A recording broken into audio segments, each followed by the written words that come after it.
इस वीडियो में हम जो है लेवल 1 और लेवल 2 दोनों के लिए उपयोगी जो है मोस्ट इंपोर्टेंट 30 क्वेश्चन का एक मॉडल पेपर देखेंगे जो साइकोलॉजी के 30 क्वेश्चन है उनका। ठीक है, तो आज का पहला क्वेश्चन है कि जीन पियाजे के अनुसार जो है औपचारिक संक्रियात्मक अवस्था में क्या होता है, मतलब विशेषता पूछा है। तो जीन पियाजे ने कौन सा सिद्धांत दिया? संज्ञानात्मक विकास का सिद्धांत। ठीक है, और संज्ञानात्मक विकास का जो सिद्धांत है इसमें इन्होंने क्या बताया? 4 अवस्थाएं बताई। कितनी अवस्थाएं? 4। जो पहली अवस्था है उसको कहते हैं संवेदी गामक अवस्था। कौन सी अवस्था? संवेदी गामक अवस्था। और संवेदी गामक अवस्था होती है आपकी जन्म से लेकर 2 वर्ष तक। ठीक है, फिर दूसरी आपकी होती है पूर्व संक्रियात्मक अवस्था। कौन सी अवस्था? पूर्व संक्रियात्मक अवस्था। और पूर्व संक्रियात्मक होती है आपकी 2 से लेकर 7 वर्ष तक। और तीसरी आपकी होती है मूर्त या ठोस संक्रियात्मक अवस्था। मूर्त या ठोस संक्रियात्मक अवस्था। ठीक है, मूर्त या ठोस संक्रियात्मक ये होती है 7 से 11 वर्ष तक। और चौथी अब आपकी होती है वो होती है अमूर्त या जो है हम कह सकते हैं औपचारिक क्रियात्मक अवस्था या औपचारिक संक्रियात्मक अवस्था। औपचारिक संक्रियात्मक अवस्था, और ये होती है 11 प्लस वर्ष में। ठीक है, 11 से 13 भी मान सकते हो। तो ये 4 अवस्थाएं होती है। इसमें बात हो रही है औपचारिक संक्रियात्मक यानी कि चौथी अवस्था की। चौथी अवस्था में बालक क्या करता है? अमूर्त जो है ना, अमूर्त जो चिंतन है वो शुरू कर देता है, तार्किकता शुरू कर देता है। तो उत्तर देखो कौन सा होगा? अमूर्त एवं परिकल्पित तार्किकता और प्रतिगप्ति चिंतन करने में समर्थ हो जाता है। तो बिल्कुल सही है, उत्तर हो जाएगा आपका ऑप्शन नंबर 1। ठीक है, केंद्रीकरण व जो अनुत्क्रमणीय सोच में आबद्ध होता है ये होता है आपकी तीसरी अवस्था में। कौन सी अवस्था में? ठोस संक्रियात्मक अवस्था में। ठीक है, संरक्षण वर्गीकरण और श्रेणीबद्ध करने में जो है सक्षम नहीं, ये होता है आपका पूर्व संक्रियात्मक अवस्था में। ठीक है, तो ये आपको ध्यान रखना है। तो जो है औपचारिक संक्रियात्मक अवस्था जो चौथी अवस्था होती है 11 से ऊपर वर्ष के बच्चों की, उसमें क्या है वो अमूर्त जो है चिंतन करना प्रारंभ कर देता है। क्वेश्चन नंबर 2, दूसरा क्वेश्चन बोल रहा है कि लिखते समय किसी बालक द्वारा पेन या पेंसिल को पकड़ने के लिए उंगलियों के उपयोग से पूरे हाथ का प्रयोग विकास के किस सिद्धांत को निरूपित करता है? आपने देखा होगा एक छोटा बच्चा होता है ना, उसको अगर आप पेंसिल पकड़ाओगे या आपके हाथ की उंगली पकड़ाओगे तो पूरा हथेली से पकड़ता है। किससे पकड़ता है? हथेली से पकड़ता है। पहले पूरे हाथ का प्रयोग कर रहा है और धीरे धीरे आप वो पेन या पेंसिल जो बड़ा होता रहता है तो एक एज ऐसी आती है कि वो दो जो है ना अपन जैसे पकड़ते हैं वो क्या है? उंगलियों से पकड़ने लग जाता है। किससे? उंगलियों से पकड़ने लग जाता है। तो ये जो है ये कौन सा सिद्धांत है? तो ये सिद्धांत है आपका ऑप्शन नंबर जो है सी। कौन सा? ऑप्शन नंबर सी, प्रोक्सीमोडिस्टल सिद्धांत। ये सिद्धांत क्या कहता है कि विकास हमेशा जो है केंद्र से परिधि की ओर होता है। क्या होता है? केंद्र से परिधि की ओर होता है। केंद्र से परिधि की ओर होता है। कई बार उदाहरण ये आ सकता है आपके सामने कि एक जो है बालक है वो पहले क्या करता है? पूरी हथेली से किसी पेन को पकड़ता है, किसी चीज को पकड़ता है, बाद में वो उंगलियों के इस्तेमाल से पकड़ने लग जाता है। तो ये होता है आपका प्रोक्सीमोडिस्टल जो है प्रगति या प्रोक्सीमोडिस्टल विकास। इसमें जो है कहते हैं कि केंद्र से परिधि की ओर होता है विकास। मतलब पहले जो है विकास अंदर होता है, बड़े स्तर पर होता है, फिर धीरे धीरे धीरे क्या हो जाता है? सूक्ष्म होता जाता है। स्थूल से सूक्ष्म भी कह सकते हो इसको। क्या कह सकते हो? स्थूल से सूक्ष्म की ओर होता है। मतलब पहले पूरे हाथ का प्रयोग कर रहा था, बाद में उंगलियों का प्रयोग करने लग गया, मतलब प्रोक्सीमोडिस्टल प्रगति।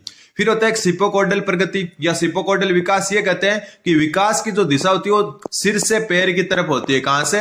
सिर से पैर की तरफ होती है। ये बात कौन कहता है? सिफेलोकोडल प्रगति या सिफेलोकोडल विकास कहता है। तो ये दोनों चीजें आपको ध्यान रखना है। ध्यान रखना कि कोई बालक पेन या पेंसिल को पकड़ने के लिए उंगलियों का प्रयोग करने से पहले पूरे हाथ का प्रयोग करता है। मतलब विकास स्थूल से सूक्ष्म की ओर, केंद्र से परिधि की ओर चला गया। तो उत्तर हो जाएगा प्रोक्सीमोडिस्टल। ठीक है, सिफेलोकोडल कब होगा? जब सिर से पैर की तरफ होता है विकास, तब। क्वेश्चन नंबर 3, तीसरा क्वेश्चन बोल रहा है यूरी ब्रोनफेन-ब्रेनर के जो मतानुसार सामाजिक प्रथाएं और सांस्कृतिक मूल्य बाल्य के किस पारिस्थितिक तंत्र के उदाहरण है? तो यूरी जो ब्रोनफेन-ब्रेनर है उनका सिद्धांत है पारिस्थितिकी तंत्र सिद्धांत। ठीक है, सिद्धांत का नाम ध्यान रखना। यूरी जो ब्रोनफेन-ब्रेनर है उनके सिद्धांत का नाम है पारिस्थितिक तंत्र सिद्धांत। इन्होंने देखो जो है 5 पूरी अवस्थाएं बताई। 5वां अवस्था में बता देता हूं थोड़ा सा ऊपर करके। 5वां अवस्थाएं कौन कौन सी है? सबसे पहले जो है इन्होंने बताया लघु मंडल।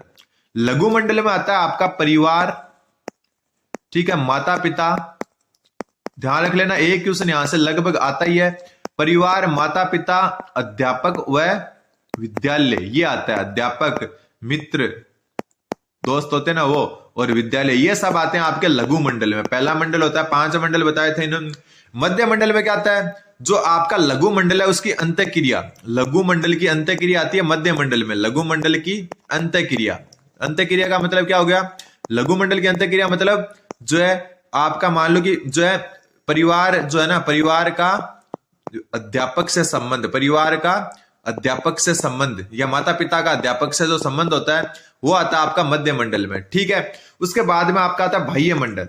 ठीक है, और बाह्य मंडल में क्या आता है? बाह्य मंडल में आता है माता पिता का कार्य क्षेत्र, माता पिता का कार्य क्षेत्र आता है इसमें, माता पिता का कार्य क्षेत्र आता है। और माता पिता का अगर स्थानांतरण होता है वो भी इसी में आता है, माता पिता का स्थानांतरण। ठीक है, फिर आता है आपका वृहत मंडल। वृहत मंडल में आता है आपका जो है सामाजिक प्रथाएं एवं सांस्कृतिक मूल्य। ध्यान रखना इंपॉर्टेंट बनता है कि सामाजिक प्रथाएं और सांस्कृतिक मूल्य किस में आते हैं? आपके वृहत मंडल में। फिर होता है कि घटना मंडल। कौन सा मंडल?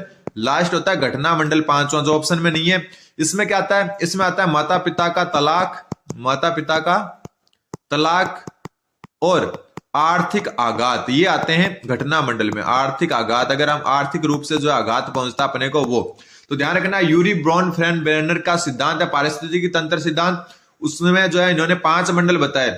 लघु मंडल में इन्होंने बोला कि परिवार जो है माता पिता और जो अध्यापक मित्र और विद्यालय आते हैं जिनसे क्या बालक सीधा संपर्क में रहता है। ठीक है, मध्य मंडल में आता है लघु मंडल की अंतःक्रिया, मतलब जो लघु मंडल के जो अवयव हैं वो आपस में अंतःक्रिया करते हैं, जैसे परिवार या माता पिता का अध्यापक से संबंध, वो आता है आपका जो है मध्य मंडल में। फिर है बाह्य मंडल। बाह्य मंडल में आता है माता पिता का कार्य क्षेत्र और स्थानांतरण। ठीक है, फिर आता है आपका वृहत मंडल। वृहत मंडल में आपका आता है सामाजिक प्रथाएं और सांस्कृतिक मूल्य, तो इसका उत्तर तो डी हो गया।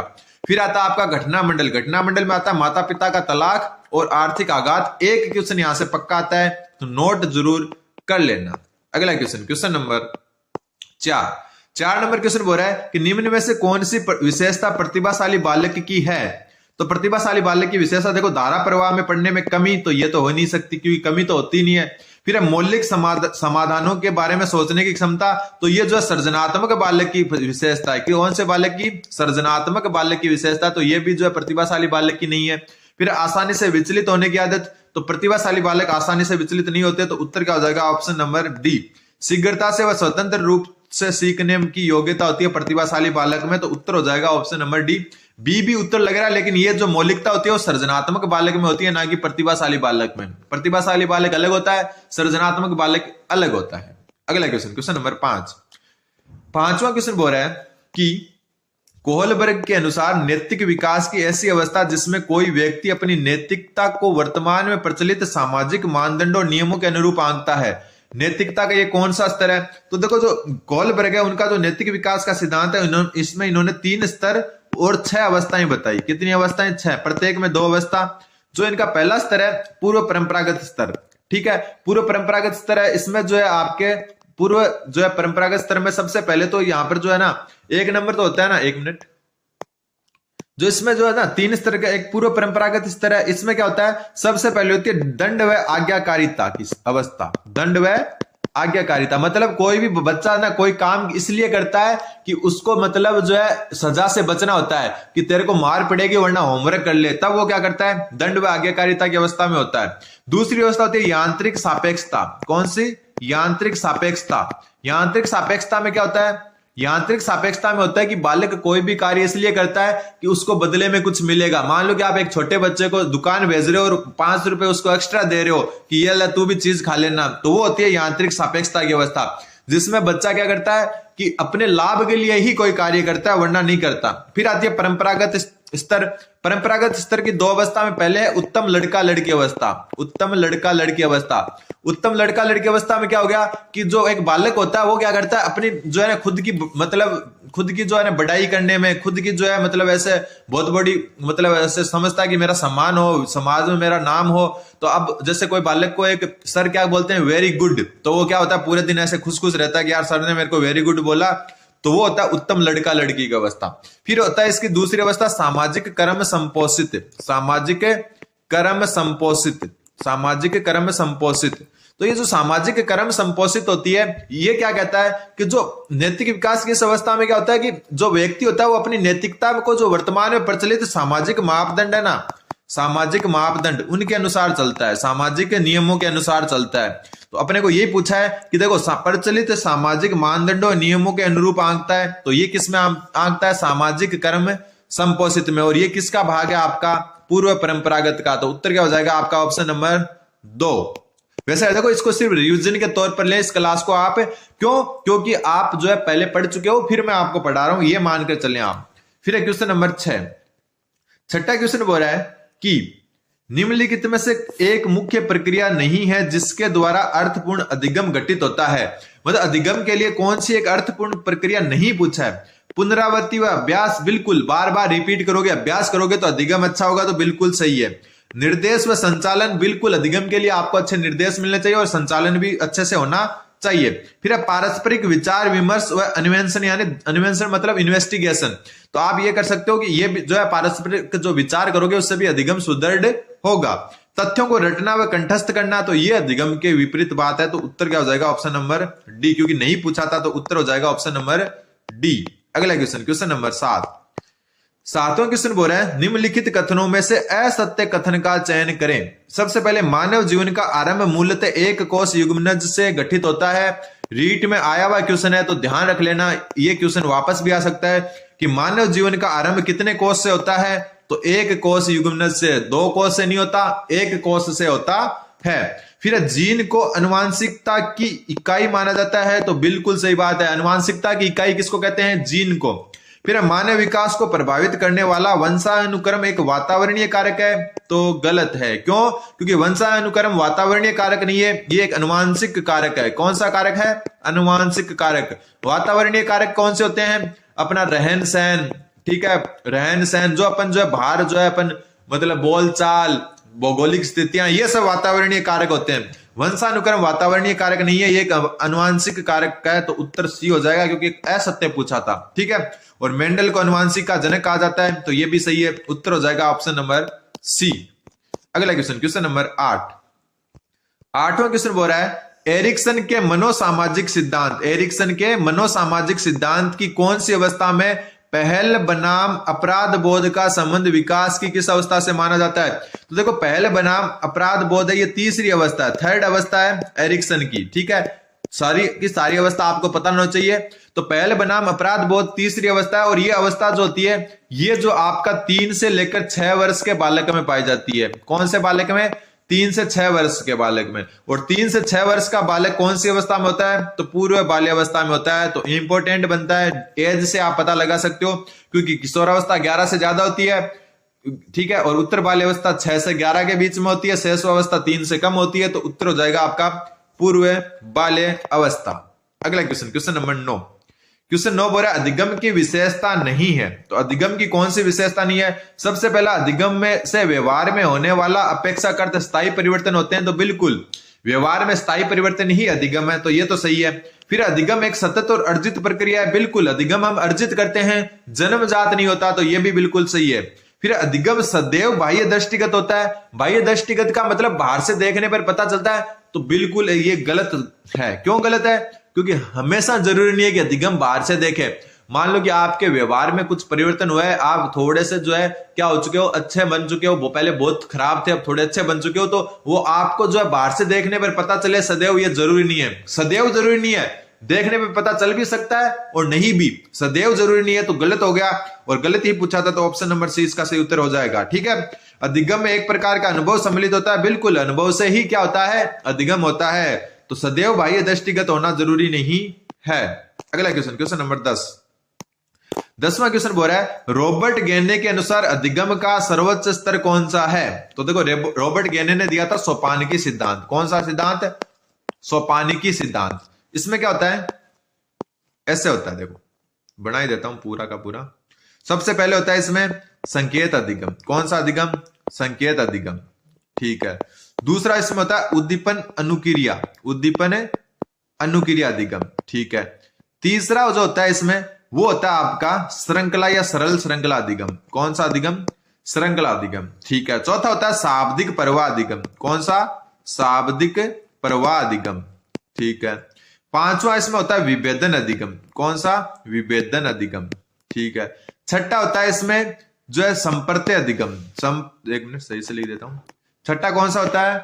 संपर्त्य अधिगम, ठीक है। सातवां कौन सा होता है? सातवां होता है सिद्धांत अधिगम, सिद्धांत अधिगम। और आठवां होता है समस्या समाधान अधिगम, समस्या समाधान अधिगम। अब देख लो आप, जो यहां पर जो सबसे नीचे होता है निम्नतम स्तर। कौन सा? निम्नतम स्तर। और सबसे ऊपर वाला होता है उच्चतम स्तर। कौन सा होता है? उच्चतम स्तर। तो यहां बोला सर्वोच्च स्तर, तो सर्वोच्च कौन सा होता है? समस्या समाधान। उत्तर क्या हो गया? Option number B. अगर बोलता निम्नतम स्तर कौन सा है, तो उत्तर क्या हो जाता है? Option number D. अब इसमें एक चीज और भी ध्यान रखनी है, अलग कलर से लिख देता हूं मैं आपको। जो शुरुआत के चार हैं यहां तक, ये शुरुआत के जो चार होते हैं ना, ये होते हैं व्यवहारवाद से संबंधित। किससे? व्यवहारवाद से संबंधित। और अंतिम जो चार होते हैं, ये वाले चार, ये होते हैं आपके संज्ञानात्मकवाद से या संज्ञानवाद से संबंधित। किससे? संज्ञानवाद से संबंधित होते हैं। तो ये भी आपको ध्यान रखना है, ठीक है। तो उत्तर आपके सामने, इससे हो सकता है क्वेश्चन आ जाए, तो पूरा का पूरा पता होना चाहिए आपको। क्वेश्चन 11 में सुमेलित करना है। सबसे पहले क्वेश्चन में इस तरह मनोवैज्ञानिक दिए हुए, इस तरह संपर्त्य दिए हुए हैं, ठीक है। अब देखो सबसे पहला केटल ने आपका जो है तरल और जो है ठोस बुद्धि का सिद्धांत दिया था, ठीक है। तो फ्लूइड का मतलब हो गया तरल व क्रिस्टलाइट का हो गया ठोस बुद्धि। तो तरल व ठोस बुद्धि का सिद्धांत किसने दिया? केटल ने। तो 2 नंबर इससे मैच हो गया। स्पीयरमैन ने दिया एक द्विकारक सिद्धांत। कौन सा सिद्धांत? द्विकारक। और एक दिया त्रिकारक सिद्धांत, ठीक है, त्रिकारक। ये दोनों सिद्धांत किसने दिए? स्पीयरमैन है। द्विकारक सिद्धांत में 2 कारक बताए इन्होंने बुद्धि के, एक सामान्य बुद्धि और एक विशेष बुद्धि, ठीक है, सामान्य कारक और विशेष कारक। तो उत्तर क्या हो जाएगा? ऑप्शन नंबर 1, ठीक है। सामान्य कारक और विशेष कारक मतलब द्विकारक सिद्धांत है ये किसने दिया? स्पीयरमैन है। तो केटल का फ्लूइड एवं क्रिस्टलाइट बुद्धि, जिसको कहते हैं तरल व ठोस बुद्धि। गार्डनर ने दिया बहुबुद्धि सिद्धांत। कौन सा सिद्धांत है? बहुबुद्धि सिद्धांत गार्डनर ने दिया। फिर आता है स्टर्नबर्ग ने दिया आपका बुद्धि का ट्राई आर्किक, या हम कह सकते हैं त्रितंत्रीय सिद्धांत। कौन सा? त्रितंत्रीय सिद्धांत किसने दिया बुद्धि का? तो बुद्धि का त्रितंत्रीय सिद्धांत दिया आपका जो है स्टर्नबर्ग ने। तो ये आपका जो है सुमेलित हो गया। वापस देखो, Cattell 2 number, Spearman 1 number, Gardner 4 number और स्टर्नबर्ग 3 नंबर। अगला क्वेश्चन नंबर 12वां क्वेश्चन बोल रहा है कि निम्नलिखित में से कौन सा एक डिस्प्रेक्सिया के लक्षणों में से एक है? तो देखो डिस्प्रेक्सिया जो होता है ना, उसके लक्षणों में से एक कौन सा है? तो डिस्प्रेक्सिया होता है कि एक जो कलम यानी कि पेन होता है, कलम यानी पेन को पकड़ने और लिखने में जो समस्या होती है ना, उसको कहते हैं डिस्प्रेक्सिया। तो उत्तर हो जाएगा आपका ऑप्शन नंबर सी। वर्तनी समझने में जो समस्या होती है उसको कहते हैं डिसलेक्सिया कहते हैं, ठीक है। और गणितीय गणना में समस्या होती है उसको कहते हैं डिसकैलकुलिया, ठीक। एक होता है आपका डिसग्राफिया। और डिसग्राफिया क्या होता है? लिखने में परेशानी। और एक बात मैं क्लियर कर दूं, सेकंड ग्रेड जो जीके का पेपर हुआ था उसमें मेरी खुद जो क्लासेज है, जीवा स्टडी की अपनी क्लासेज, उसमें से 30 से भी ज्यादा क्वेश्चन आए थे। तो ध्यान रखना, अच्छे से आप रिवाइज करते रहना। अगला क्वेश्चन नंबर 13वां क्वेश्चन बोल रहा है, थोड़ा सा जो है सही कर देता हूं मैं। क्वेश्चन नंबर 13वां क्वेश्चन बोल रहा है, एक 17 वर्ष की महिला समान परिस्थितियों में अधिकांश लोगों द्वारा खाए गए भोजन से अधिक और बेहिसाब मात्रा में भोजन करती रहती है। उसके बाद वह प्राय सप्ताह में 3 से 4 बार उल्टियां कर देती है। तो वह यह महसूस करती है कि इस पर नियंत्रण नहीं है। इसकी शारीरिक जांच के परिणाम सामान्य और वजन भी सामान्य है। अधिक संभावना है कि वह निम्नलिखित में से किससे ग्रसित है? तो एक बात ध्यान रखना आप कि जो एक अगर 17 वर्ष की महिला समान परिस्थितियों में अधिकांश लोगों द्वारा खाए गए भोजन से अधिक या बेहिसाब खाती है, मतलब खुद को जो वजन बढ़ाने के चक्कर में बहुत ज्यादा खाती है और फिर उल्टियां करती है, तो बहुत ज्यादा खाने से आदमी क्या हो जाता है? मोटा हो जाता है। तो मोटा मतलब बुल क्या होता है? इसको याद रख लेना आप। उत्तर इसका बुलिमिया नर्वोसा है, ठीक है, बुलिमिया नर्वोसा, ठीक है, नर्वोसा नहीं है, नर्वोसा, ठीक है। तो इसका उत्तर है बुलिमिया नर्वोसा। तो बुलिमिया नर्वोसा क्या होता है? बुल मतलब क्या होता है? बेल, और बेल क्या होता है? मोटा होता है। तो वैसे याद रखना ना, अधिक भोजन जो है ना, बेहिसाब भोजन की मात्रा खाना मतलब बुलिमिया। बुल मतलब बेल से मोटा, तो बुलिमिया नर्वोसा, ये इसका सही उत्तर हो जाएगा। तो ध्यान रखना। अगला क्वेश्चन नंबर 14 क्वेश्चन वापस वो सम्मिलित करना है। ये अच्छा क्वेश्चन है, याद रख लेना, नोट कर लेना। सबसे पहले हम बात करें कि प्रेक्षण अधिगम, जिसको कहते हैं सामाजिक अधिगम। कौन सा अधिगम? सामाजिक अधिगम, ये दिया आपका बांडुरा ने, एल्बर्ट बांडुरा ने, और इसमें इन्होंने मॉडल या प्रतिमान जो है ना, मॉडल या प्रतिमान का सिद्धांत भी दिया, मॉडल या प्रतिमान। ठीक है। संज्ञानात्मक मानचित्रण, संज्ञानात्मक जो मानचित्रण है आपका वो दिया आपका, देख लो मोस्ट इंपोर्टेंट है, स्किनर ने। अच्छा क्वेश्चन है, संज्ञानात्मक मानचित्रण किसने दिया? स्किनर ने दिया। ठीक है। विभिन्न उद्दीपकों का साचर्य, तो उद्दीपन साचर्य नियम, तो ये तो आपको पता है, ये पावलोव ने दिया। ठीक है। फिर अधिगम संज्ञानात्मक विकास की ओर ले जाता है, अधिगम संज्ञानात्मक विकास की ओर ले जाता है, ये बात कही वाइगोत्स्की ने, तो ध्यान रख लेना। अच्छा क्वेश्चन है, वापस देख लो। प्रेक्षण अधिगम जो है बांडुरा ने दिया, जिसको सामाजिक अधिगम भी कहते हैं, ये मॉडल या प्रतिमान पर आधारित है। संज्ञानात्मक मानचित्रण जो है आपका स्किनर ने दिया। विभिन्न उद्दीपकों का साचर्य जो है वो दिया पावलोव ने, और अधिक संज्ञानात्मक विकास की ओर ले जाता है, अधिगम संज्ञानात्मक विकास की ओर ले जाता है, ये बात कही वाइगोत्स्की ने। अगला क्वेश्चन, और आज का लास्ट क्वेश्चन, अगले 15 क्वेश्चन हम आज ही शाम को जो है क्लास में देखेंगे। अगला क्वेश्चन है, निम्नलिखित में से, थोड़ा सा बड़ा कर लेता हूं इस क्वेश्चन को। अगला क्वेश्चन है, निम्नलिखित में से कौन सा एक सृजनात्मक चिंतन को प्रोत्साहित करने का सही तरीका नहीं है? तो सृजनात्मक चिंतन मतलब दिमाग में उथल पुथल होनी चाहिए, ब्रेन स्ट्रॉमिंग। तो ब्रेन स्ट्रॉमिंग में क्या होता है, दिमाग में जो क्या होती है, दिमाग का बहुत यूज लिया जाता है, तो इसमें ये तो क्या जो है सृजनात्मक चिंतन ही है। मस्तिष्क प्रतिकृतिकरण, तो ये भी जो है आपका संज्ञानात्मक चिंतन है। डायरी रखना या डायरी लिखना होगा यहाँ पर। ठीक है। डायरी में आप अपने जो विचार रखते हो, तो ये भी एक सृजनात्मक चिंतन है। लेकिन धन का प्रस्ताव रखना, ये किसी भी प्रकार से जो है क्या नहीं है, सृजनात्मक नहीं है। तो उत्तर क्या हो जाएगा आपका, ऑप्शन नंबर डी। तो उम्मीद है आपको समझ में आएगा। चैनल को सब्सक्राइब करें। अगली क्लास आज शाम को, अब से देखो डेली 2 क्लासें मिलेगी।